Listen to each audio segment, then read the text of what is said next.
There's something sacred about a piece of land you've poured your sweat into. For us, it wasn't just acreage on a plot map. It was home. It was the orchard we had planted together the summer she moved in. The deck we built with borrowed tools and sore backs. The first foundation of a future we promised each other late at night, holding hands under bare rafters and dreaming big under a tin roof. And that was where we wanted to get married, under the oak tree that had survived 3 storms, and the loss of both our mothers, a tree that had shaded every summer barbecue and bore witness to every argument and apology. No church, no rented hall, no catering tent at a vineyard.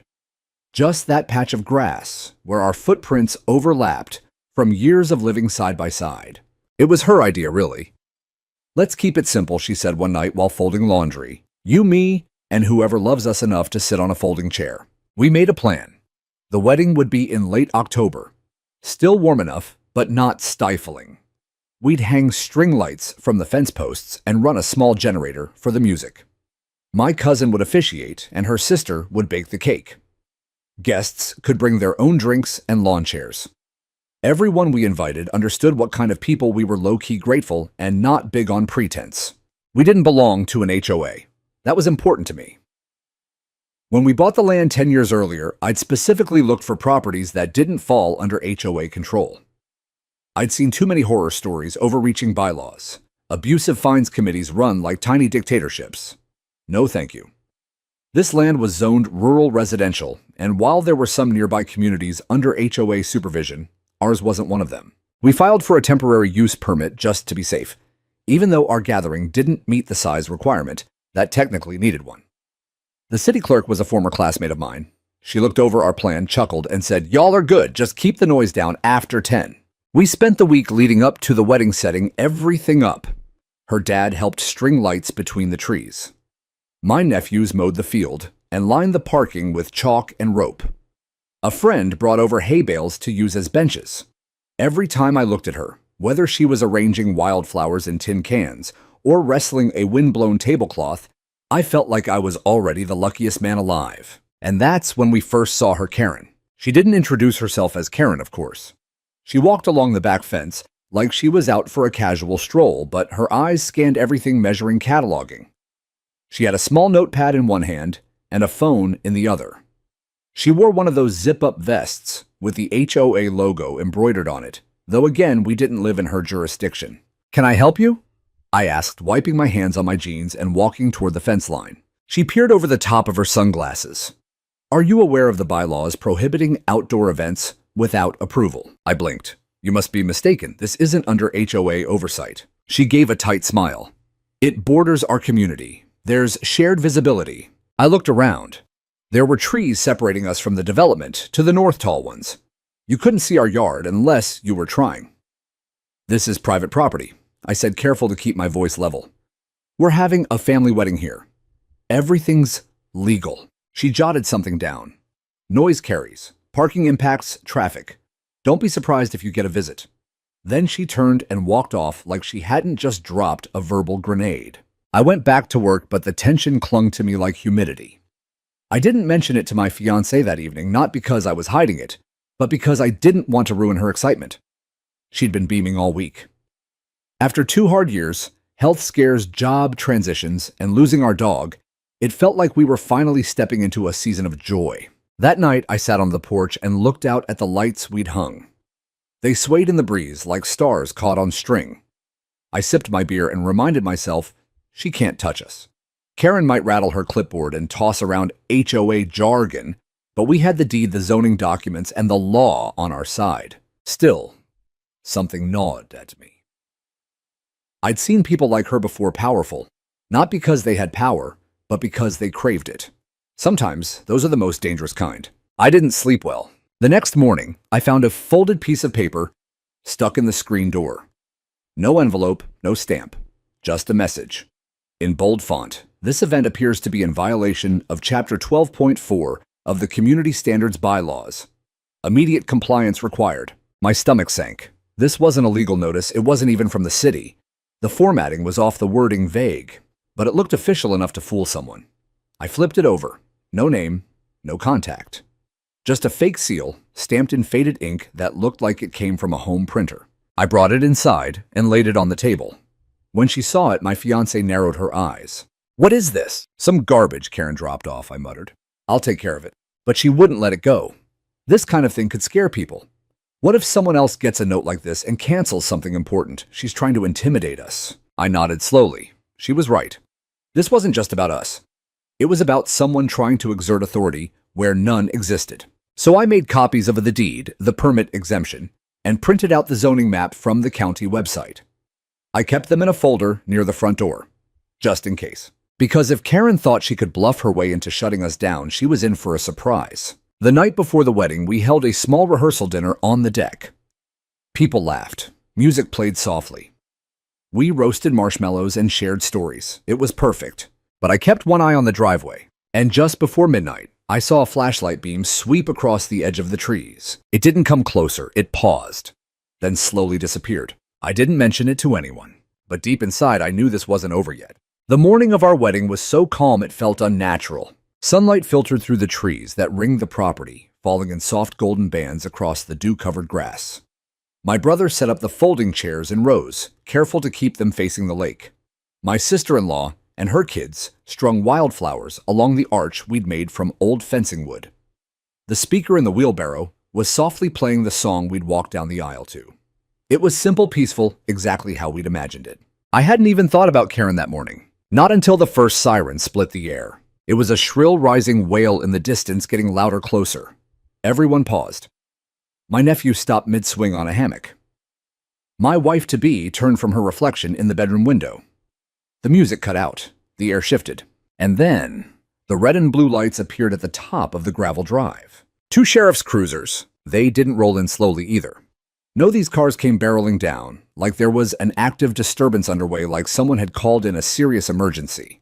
Both vehicles skidded to a stop just behind the last parked guest car. Doors opened. Boots hit the ground. 2 deputies approached, hands resting on their belts, eyes scanning the crowd. I stepped forward, confused but calm. "Officers." "What's going on?" One of them, Deputy Harlan, looked at a small notepad. Then at me. "Sir, are you the property owner?" "Yes," I said, glancing at the crowd behind me. My bride was still inside watching from the porch. Her father was standing now, jaw tight.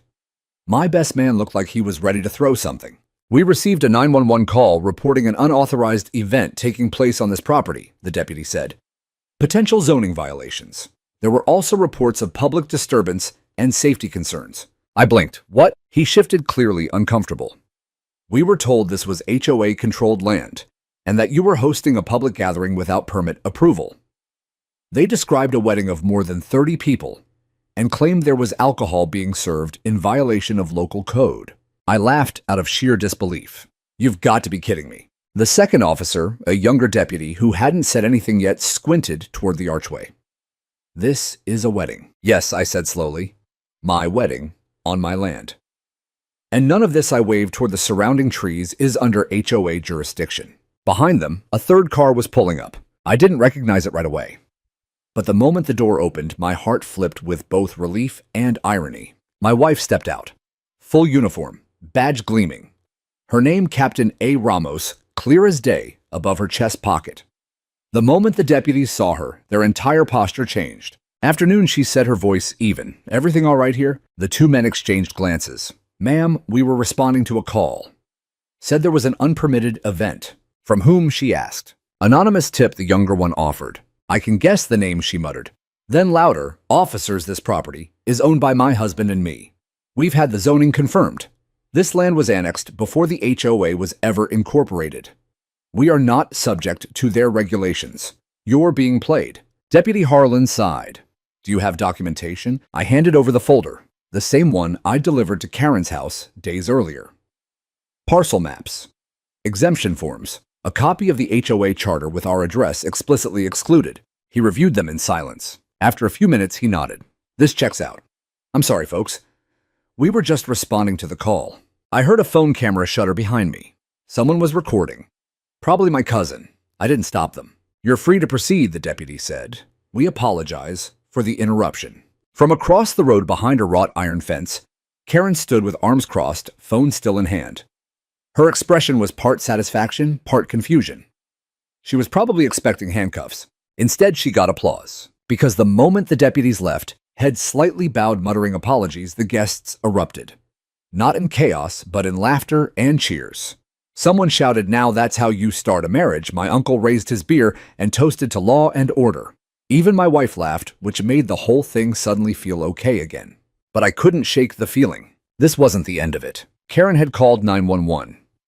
She had lied, or at the very least, misrepresented the situation to a degree that could have resulted in real consequences if we hadn't had our papers. If my wife hadn't been law enforcement. If someone had panicked or gotten aggressive when the deputies arrived. This story could have ended differently. We resumed the ceremony. My wife wiped her hands clean of the incident literally and figuratively and walked down the aisle to the sound of birdsong and nervous laughter. I held her hand tighter than I'd ever held anything in my life. But behind every smile, I saw the unease in people's eyes, because everyone understood what had just happened. An HOA board member in the middle of someone's wedding had used law enforcement as a tool of control. And what's worse, she'd nearly succeeded. That night, when the guests had gone and the candles had burned down to stubs, I sat out by the lake with my boots off and my jacket over my shoulders. My wife came out barefoot and dropped next to me in the grass. "You think she'll try again?" I asked. "Oh," she said, voice low, "I think she already has." And she was right, because just as we sat in silence, her phone buzzed. A friend from the precinct had sent over a screenshot. The video was already online. Karen's red face, the sirens, the apology. My wife stepping out in uniform, quiet but firm. The moment where we said together, "This is our land." The post had only been up for an hour, but the comments were already piling in, and the internet was furious. I didn't sleep that night, not out of fear, but from the electric storm brewing inside me. The clip had exploded. By the time we woke up the next morning, it had already crossed 500,000 views. Someone had clipped it to just 30 seconds, the sirens, the police stepping out, the awkward apology, and then my wife stepping in clear as day in uniform. She didn't say much, she didn't need to. The moment she said, "This is our land," and the camera caught Karen's stunned face in the background, that was all it took. The comment section was a firestorm. People were tagging local news stations. Others were digging into the HOA's name, its structure, even Karen's real estate license. There were dozens of copycat edits, meme versions, and even one auto-tuned remix titled, "This is Our Land, Karen's Lament." I should have been celebrating with my wife. Our wedding was unforgettable, all right, but not for the reasons we'd hoped. Instead, I found myself reading through the HOA charter at midnight by lamplight, combing every clause like it was a battlefield map. Because here's the thing, I couldn't ignore Karen hadn't just embarrassed herself. She had mobilized police officers under false pretenses. That wasn't just petty. It was dangerous. And more than that, it was unlawful. The next morning, we drove down to the sheriff's office. Not in anger, but with purpose.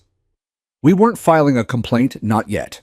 We wanted a record of what had happened, a paper trail. Deputy Harlan met us in the lobby. He looked different without the badge, more human. He shook my hand, and then my wife's, his expression sheepish. "I just wanted to say again," he began, "we didn't know." When the call came in, it was logged as a potential zoning violation tied to emergency safety. That flags higher priority, especially when linked to an HOA district. "It's not an HOA district," I said calmly. "I know that now." "Then how did this get to you with such priority?" He sighed. The caller used some keywords we're trained to respond to. Unpermitted structure, unsafe gathering, nuisance violation. And he paused. They said there was a medical emergency in progress. My wife's eyes narrowed. Karen said that's what the dispatcher told us. She folded her arms. "Then that's a false report. And that's criminal." "She didn't mention your name," he added, almost apologetically. "We didn't know you'd be there. Or that the event involved law enforcement families." "It shouldn't matter who we are," I said. "It matters that she's abusing the system." Deputy Harlan nodded. Agreed. He offered to file an internal incident review. We gave him everything, copies of the deed, our exemption status, even a printed map showing our boundary, clearly outside the HOA perimeter. He took it all without complaint. Then he said something I didn't expect. "You're not the first." I looked at him. "Come again?" "She's done this before," he said. "Different pretexts. Usually doesn't escalate like this. But she's called us out for party noise. that turned out to be a birthday dinner unauthorized structures that were swing sets. She's got a habit of throwing her weight around using HOA language. My wife scoffed. And you guys still keep answering her calls. We have to, he said. But after yesterday, let's just say she's on notice. I'll make sure the department knows. That should have felt like a victory. But it didn't, not yet. Because back at home, my inbox was full. 3 local reporters had reached out. One from a small local paper, another from a public interest blog, and one unexpectedly from a national outlet that ran stories under the category Abuse of Authority. Apparently, we weren't the only ones reading HOA horror stories that week. I didn't respond to them yet. Instead, I walked our fence line. I'd walked that line 1,000 times before, but now I saw it differently. This wasn't just my property. It was a boundary between 2 worlds, ours and theirs. Our land, our rules, our life. And on the other side, a thin sheet of assumptions of unwarranted control masquerading as community enforcement. Karen hadn't knocked on our door. She'd called armed officers instead. Later that afternoon, a certified envelope arrived at our mailbox from the HOA. Inside was a formal notice of noncompliance. I read it aloud, standing at the kitchen counter. The Homeowners Association has been made aware of an unapproved large gathering held on the premises of Parcel B27. Said gathering included noise violations, unregulated catering, and possible alcohol service in an unzoned area. This constitutes a breach of our neighborhood standards. I put the paper down. I stared at it, and then I laughed, because it was the final proof I needed. They had no jurisdiction here. None. Parcel B27 was not in the HOA map, but they'd sent the letter anyway. Karen had signed it. The same Karen who had just gone viral nationwide for falsely calling the cops on a wedding. My wife took a photo of the letter and said, "You ready?" "For what?" "To end this." So we printed our own letter. It wasn't flashy. It wasn't threatening. It was precise. We wrote a cease and desist listing the unlawful claims, the misuse of emergency services, and the attempt to enforce HOA policies on non-governed land. We included scanned copies of all supporting documents and noted the video evidence that had now become part of public record. Then, we mailed it to the HOA office, to Karen's personal address, and to the HOA's legal representative listed on their website. 2 days later, we received no reply. But the HOA website quietly removed Parcel B27 from their active concern list. We thought that was it, until the city zoning office called. Apparently, they had received a request from the HOA to retroactively annex several properties for better oversight of community safety. Ours was one of them. They weren't retreating. They were escalating. But this time, I wasn't just a groom defending his wedding. I was a man defending his rights. And I had the internet, the documents, and a rising tide of supporters behind me. It started as a 30-second clip posted by our friend Lauren. Just a candid moment she'd caught with her phone from behind the dessert table. No special editing, no music, no commentary. Just the raw scene. Karen screaming across the fence, in her signature cardigan jabbing a finger as the sirens howled down the gravel road. Then the police cruiser pulling up, officers stepping out, tension rising. You could hear the guests go quiet, murmurs of confusion, an audible gasp as the officers asked me to step forward. And then that beautiful turn. My wife, still in her wedding dress veil pinned back, walked past the rows of chairs and guests. She calmly stepped between me and the officers and flashed her badge. "I'm Captain Ramos," she said, cool as lake water. "And this is our land." The silence afterward was deafening, even on video. One of the officers stammered an apology. The other looked down at his boots. Karen's face, once boiling with artificial authority, turned the color of skim milk. Lauren had titled the video, "Karen Called the Cops on the Bride." Big mistake. She posted it to her Instagram story and then to TikTok. From there, it exploded. By midnight, it had been reposted by several viral content pages. Comments poured in by the hundreds, then thousands.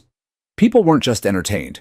They were furious, empowered, vindicated. It wasn't just about a wedding anymore. It was about the overreach, the arrogance of a pretend authority finally being put in its place, not with rage, but with dignity. One of the top comments read, "This is the energy we need. Calm, firm, legal. You go, Officer Bride." Another said, "This is the best wedding video I've ever seen. Congratulations and thank you for standing up to HOA Karens everywhere." Then came the articles. Police captain confronts HOA overreach at her own wedding. HOA called cops on couple's backyard wedding didn't know bride wore a badge. Even BuzzFeed picked it up. They'd cropped a screen grab of Karen mid-yell with the headline, "This Karen ruined a wedding." Or tried to. Reddit threads were born. A whole subreddit began trending RHOA justice. People began sharing their own horror stories about wedding tents, torn down for shade structure violations, birthday parties halted mid-game, families fined for decorations, even Christmas lights. Our inbox flooded with messages from strangers. Some offered their support. Others sent links to resources for fighting HOA abuses. A few sent their own stories, asking if I could help connect them with legal counsel. A lawyer named Malcolm Bennett reached out directly. He specialized in real estate and property rights and had worked on 2 high-profile cases involving rogue HOAs. I watched the clip he said on a call. I've seen dozens of these, but this is the turning point. If you're ready to fight them legally, I'd be honored to help. I sat in silence for a long moment. Then I said yes. The next day, a reporter named Kayla from Channel 9 News called. She'd seen the clip, done her research, and asked if we'd be open to a short interview. Just 5 minutes, she promised. You don't have to say anything incriminating. But the public is hungry for this story. Not the drama, the truth. We agreed reluctantly. It wasn't the spotlight we'd wanted, but the momentum was undeniable. They filmed us on the back patio beneath the string lights we'd hung for the wedding. My wife sat beside me, hands folded, eyes steady. What do you want people to take away from this? Kayla asked. I thought for a moment, then said we want people to know their rights. This land, we bought it with our own hands. We built it together. And no one, not a neighbor with a clipboard, not a fake citation, not even an HOA gets to take that from you without a fight. My wife added, authority isn't a costume. It comes with responsibility. Karen forgot that. The segment aired that evening. The next morning, our mailbox was full, but not with threats. Letters, notes, cards from people across the country. A woman in Vermont sent us a photo of her backyard wedding with a caption, "This was supposed to happen, but our HOA blocked it. We're trying again, thanks to your courage." A father from Texas wrote, I watched with my daughter. She's 12. When she saw you step up, she turned to me and said, she's like Wonder Woman, but real. Thank you for that moment. The support was overwhelming. But Karen doubled down. That same week, she filed a motion within the HOA to pursue retroactive compliance measures for unauthorized gatherings. She posted on the community board that the integrity of our neighborhood is under attack from those who refuse to respect order. She used words like safety noise levels, zoning drift, and community preservation. It was all smoke and mirrors. What she didn't post, but we obtained anyway, was a draft email to the HOA board requesting expansion of their jurisdictional map to include non-compliant adjacent properties. Ours, in other words. She wanted to redraw the lines. That's when I knew this wasn't just about one Karen anymore. It was about all the Karens, the ones with laminated ID cards and fake clipboards, the ones who smiled at you in public but filed complaints in private, the ones who forgot that the law doesn't serve personalities, it serves the people. I called Malcolm Bennett back. We're ready, I told him. Good, he said, because she just poked the internet's favorite bear. The days that followed were filled with affidavits, document scanning, and property line verifications. Malcolm's team was fast, focused. Meanwhile, the video hit 4 million views. It had crossed over into international media. And Karen stopped walking her dog. She closed the blinds, canceled her next HOA meeting. And quietly, I heard hired a lawyer of her own. But that wasn't enough. Because she hadn't just interfered with a wedding. She had interfered with people's trust, abused the authority she never really had, and used fear and confusion as a weapon. And we weren't going to let her get away with it. Not now. Not when the world was watching. It was only a matter of time. By the end of that week, Karen's name had been featured in 6 news articles, blog posts, and Reddit threads.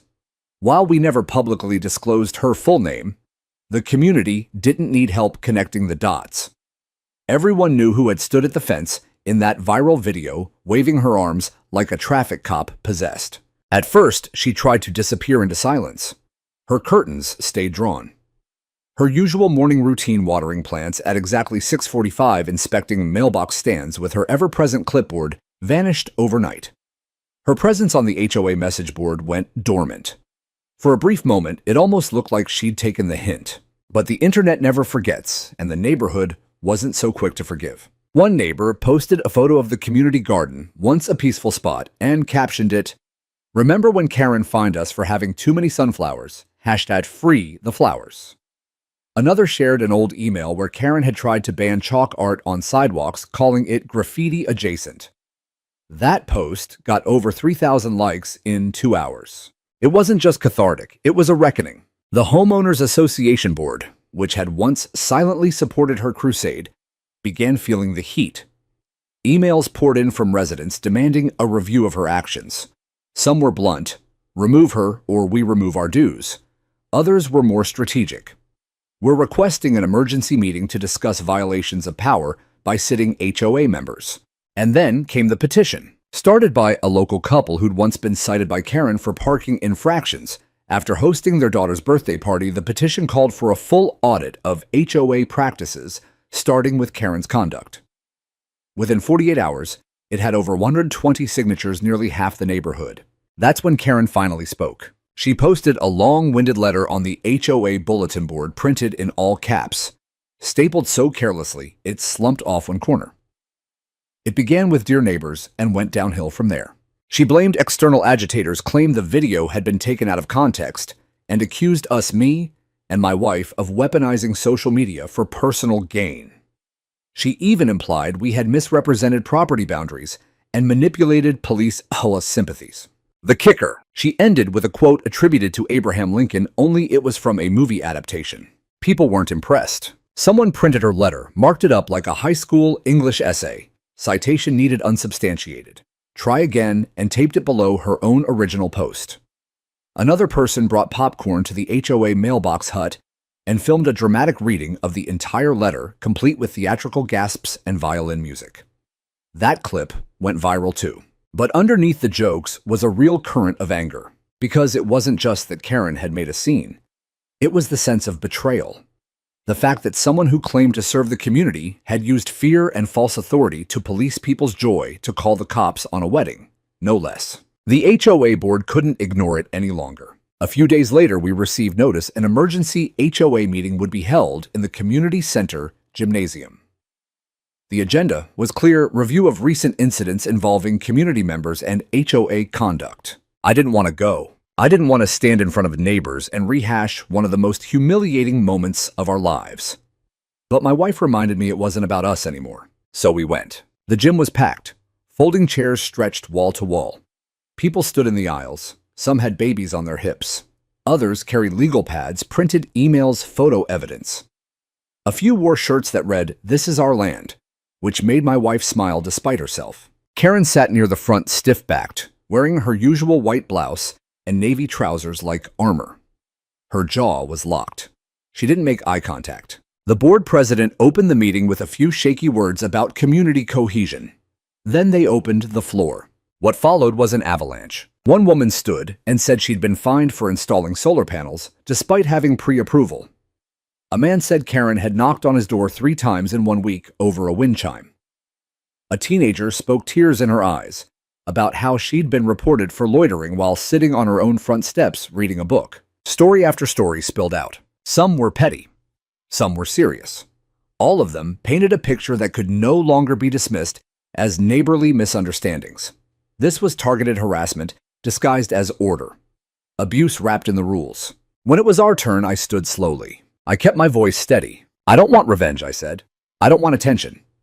But I do want accountability." What happened to us wasn't just annoying. It was dangerous. Cops showed up at our wedding because of a lie. Because someone thought her opinion mattered more than our rights. That's not leadership. That's ego. My wife stepped forward too. "I'm a police officer," she said. "I took an oath to serve. I know what authority looks like. And I know what it looks like when someone pretends to have it." There was silence. Then applause. The board recessed for 10 minutes. When they returned, the president, an older man named Dennis, who usually avoided eye contact, looked directly at Karen. Effective immediately, he said the board is initiating a formal ethics investigation into Ms. Thornhill's conduct.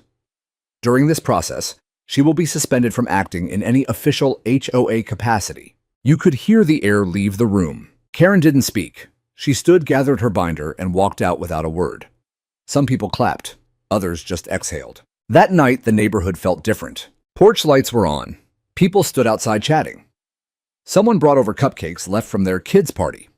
A little boy gave my wife a drawing of her in her wedding dress badge on her chest like a superhero shield. The video had started the fire, but the community had carried the torch. Karen had pushed too far, and now the pushback had begun. And it was just getting started. The quiet didn't last long. Barely a week after the emergency meeting that led to Karen's suspension, a letter from the HOA appeared in our mailbox, thick envelope, embossed, sealed the whole theatrical package. It wasn't an apology, far from it. Inside was a formal notice stating that recent events involving community disruption and public dissemination of internal HOA matters had led the board to launch a review of our conduct. Yes, somehow we had gone from victims to defendants. I stood on the porch, reading it out loud, my voice flat, while my wife stared ahead at the neighborhood she had sworn to serve and protect. "They're accusing us," I said slowly, "of bringing disrepute to the HOA." She let out a bitter laugh. "Disrepute? They should be thanking us for sparing them a lawsuit." The notice went on to say that our wedding had not received sufficient pre-approval for assembly under community guidelines, and that our sharing of video footage constituted intentional defamation of HOA officials. It was pure theater. Legally toothless, but annoying and infuriating. The HOA, desperate to save face, was trying to play the long game, muddying the waters, confusing neighbors, turning the conversation from what they had done to some imagined wrongdoing on our part. Karen may have been temporarily out, but her allies were still seated comfortably behind their laminated name placards. They thought we'd back down. They didn't know me. See, I hadn't just been building a home on that property. Over the years, I'd been quietly building something else, a folder. I'd kept every letter, every email, every oddly aggressive HOA memo Karen had slid under our door. I'd saved recordings from our ring cam notes from neighbors who'd also felt targeted. It was all in a secure digital folder labeled HOA if needed. Now it was needed. We hired a real estate attorney named Frances Bell. She was sharp, fast-talking, and didn't flinch when I handed her a flash drive and said, "I think it's time we went on a fence." Her team got to work fast. The first thing they confirmed was what we already suspected: our land was not under HOA jurisdiction. When we'd bought the parcel years ago, we'd intentionally selected a corner lot that bordered the HOA subdivision, but wasn't technically part of it. Karen and her board had simply assumed we were, or worse, hoped we didn't know the difference. Frances drafted a cease and desist, naming the HOA and its officers individually. It cited multiple attempts to exercise false authority over a non-member property and referred to police body cam footage, community meeting minutes, and legal land survey records. In legal terms, it was a warning shot, loud, precise, and undeniable. But we didn't stop there. With Frances's guidance, we filed a formal complaint with the county office requesting a review of the HOA's charter. Apparently, the HOA had never updated its bylaws to reflect zoning changes from a decade earlier. Technically, half the land they claimed to regulate, including ours, had been excluded from their authority when the new property lines were approved. This wasn't just a neighbor dispute anymore. It was a governance issue. We also reached out to a few neighbors we knew had stories to share, those who'd spoken up at the emergency meeting, but whose experiences went deeper. There was Mr. Goldstein, whose wife had been fined 3 times for putting out Halloween decorations. There was Sophia, a single mom, who'd been threatened with a lien over a garden box in her front yard. And there was Malik, a veteran like me, whose permit for a home ramp had been lost by the HOA 3 separate times. Together we formed a small coalition. Not a rebellion, a movement.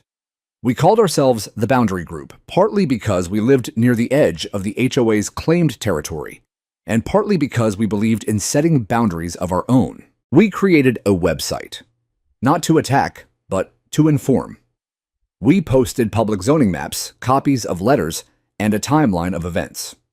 We even uploaded the original video this time, with annotations pointing out exactly where Karen had lied, where police realized the truth, and where our legal rights kicked in. Traffic to the site surged. Local news outlets picked it up again this time with headlines like, "Neighborhood fights back against HOA overreach and false authority exposed at wedding fiasco." The HOA's response: another letter. This one came from a law firm, a real one this time. It accused us of slanderous publication, threatened legal action for defamation, and demanded we take down the website. Frances smiled when she read it. "They're bluffing," she said. "They don't want this going to court, but we can play chicken as long as they can." Still, it got under my skin. Not because I thought we were wrong, but because I'd underestimated how far they'd go to protect the illusion of control. It wasn't about Karen anymore. It was about power. And some people, when they start to lose it, get desperate. So we doubled down. Frances helped us file a countersuit, not just for harassment, but for emotional distress, misrepresentation, and abuse of process. It was bold, and it sent a message. We weren't scared, and we weren't alone. The next HOA meeting was unlike any the board had ever seen. Instead of a dozen bored homeowners, over 100 showed up. People stood in the back, sat on window ledges, leaned in from the hallway. They wore buttons with the Boundary Group logo, a simple line with a flag planted firmly at one end. We didn't speak much. The room spoke for itself. When the board president tried to shuffle through the agenda, someone called out, "What about the charter violations?" Another voice followed. "Are we just pretending this didn't happen?" Then Frances stood. She wasn't even a homeowner. But as our legal representative, she had the floor. Calm, direct, she laid out our claims, cited statutes, and placed a stack of evidence on the table that made the board members squirm.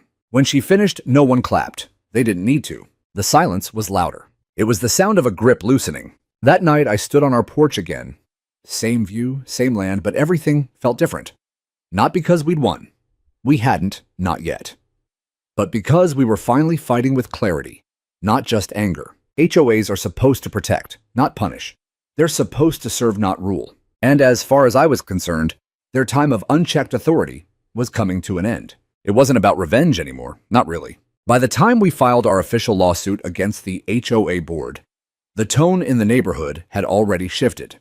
I could see it in the way people nodded at us as we walked our dog down the street. The polite, cautious smiles had become knowing glances, quiet acknowledgments of a shared truth no one had dared name before. We weren't fighting alone now. Frances led the charge with unshakable calm. The complaint she submitted to the county superior court wasn't just a document, it was a weapon forged from months of gaslighting, targeted letters, manipulative bylaws, and public humiliation. But more importantly, it wasn't just about me and my wife. It was about every neighbor who had ever swallowed their pride to keep the peace. Every small injustice that had accumulated under the guise of community standards. Our suit named the HOA board as a whole, but also included 3 individuals. The board president, Karen, still listed as a member, despite her suspension and the property management company they had contracted. We accused them of abuse of authority, misrepresentation of jurisdiction, and intentional emotional distress. Frances had even tracked down an obscure county clause that penalized HOAs for exerting authority over non-member properties, a clause that had never been enforced until now. And it worked. 2 weeks after the complaint was filed, we received a formal notice the court had agreed to hear our case. You'd think that would have felt like the peak the moment we climbed the mountain. But the real shift came days later when I walked into our garage and found a note taped to the door. No envelope. No HOA letterhead. Just a piece of paper, handwritten in neat cursive. "Thank you for standing up. If you need testimony, I'm ready. Doreen Lot, 12. I looked up and saw Doreen across the street watering her front garden. She didn't wave. She didn't smile. She just gave me a small nod. The kind of nod you give someone when they've done something hard that you've been too scared to do. Within the week, 7 more notes showed up. Some in envelopes slid under our door, some dropped in our mailbox, some left anonymously. People were coming forward. People who'd been fined for sidewalk chalk, for prayer flags for their teen's parked car. One family had even been told to remove a wheelchair ramp from their porch because it was aesthetic obstruction. The stories poured in, and each one chipped away at the illusion that the HOA had ever acted with fairness.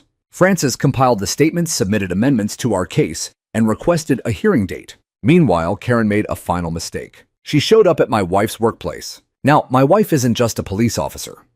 She's a department liaison, which means she handles not just patrol, but also internal reviews and community relations. She's good at her job, respected, calm, diplomatic.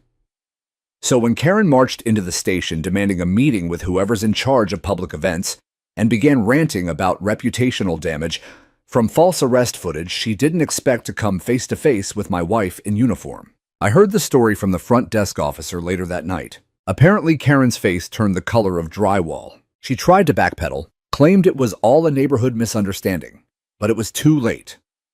My wife filed a formal report not to retaliate, but to document the attempted intimidation. The report made its way into our case file. At the pre-trial mediation, Karen didn't show. Neither did two board members. Only their attorney appeared, a stiff corporate man who looked like he hated every second of it. Francis laid out the facts. The attorney offered a settlement, a non-disclosure agreement, partial fee coverage, and removal of all fines from our property file. We said no. What we wanted wasn't silence. We wanted correction. So the court date was set. On the day of the hearing, I wore my old dress blues.